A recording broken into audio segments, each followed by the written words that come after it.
राजधानी पटना से 9 सीटें जा सकती है। अन्य पार्टियों की बात की जाए तो अन्य पार्टियों का पटना जिले में 1 सीट पर कब्जा हो सकता है। इसके बाद हम बिहार के अगले जिले सीतामढ़ी की बात करें तो सीतामढ़ी जिले में टोटल 8 विधानसभा की सीटें आती है, जिसमें एनडीए गठबंधन को 5 सीटों पर कब्जा होता हुआ दिखाई दे रहा है। इंडिया गठबंधन के खाते में सीतामढ़ी जिले से 3 सीटें जाती दिखाई दे रही है और अन्य पार्टियों का यहाँ पर सुपड़ा साफ होता हुआ नजर आ रहा है सट्टा बाजार की ताजा सर्वे के अनुसार।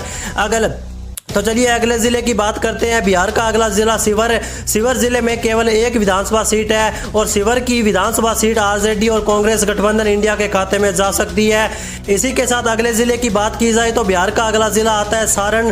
बिहार के सारण जिले में 10 विधानसभा की टोटल सीटें आजाद। तो इन 10 विधानसभा सीटों में ताजा ओपिनियन पोल सर्वे देख लेते हैं तो यहाँ पर एनडीए गठबंधन के खाते में सारण जिले से 3 सीटें जा सकती है और इंडिया गठबंधन के खाते में 7 सीटें जाने का यहाँ पर सट्टा बाजार ने अनुमान लगाया है। वहीं अन्य पार्टियों को यहां पर 0 सीटें मिल सकती है। अगले जिले की बात की जाए तो अगला जिला बिहार का आता है किशनगंज जिले में टोटल 4 विधानसभा सीटें हैं, जिसमें एनडीए गठबंधन का खाता नहीं खुल पा रहा है। एनडीए गठबंधन के खाते में 2 सीटें किशनगंज जिले से जा सकती है। वहीं अन्य पार्टियों की बात की जाए तो अन्य पार्टियों का किशनगंज जिले की 2 सीटों पर कब्जा हो सकता है। इसी के साथ अगले जिले की तरफ बढ़ लेते हैं तो अगला जिला बिहार का है जहानाबाद जिले में 5 विधानसभा की कुल सीटें आ जाती है।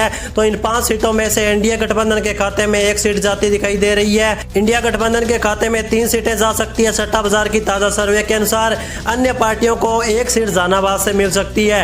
अब अगले जिले की बात की जाए तो इसी के साथ अगला जिला बिहार का आता है बक्सर जिले में टोटल 4 विधानसभा की सीटें आती है।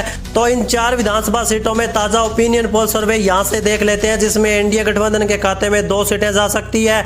इंडिया गठबंधन का भी बक्सर जिले की 2 सीटों पर कब्जा हो सकता है। अन्य पार्टियों का यहां पर सुपड़ा साफ हो चुका है सट्टा बाजार की ताजा सर्वे के अनुसार। अगले जिले की बात करें तो इसी के साथ अगला जिला बिहार का आता है अरवल जिले में 2 विधानसभा सीटें हैं और यहां पर इंडिया गठबंधन क्लीन स्वीप करने का अनुमान है। तो चलिए आगे बढ़ते हैं। अगला जिला लखीसराय जिले में भी 2 विधानसभा सीटें हैं। लखीसराय की दोनों सीटें इंडिया गठबंधन के खाते में जा सकती है।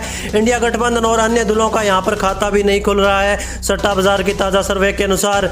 इंडिया गठबंधन को यहां पर प्रचंड बहुमत हासिल होता हुआ दिखाई दे रहा है। इसी के साथ अगले जिले की बात करें तो बिहार का अगला जिला आता है मुजफ्फरपुर जिले में 11 विधानसभा की टोटल सीटें आती है।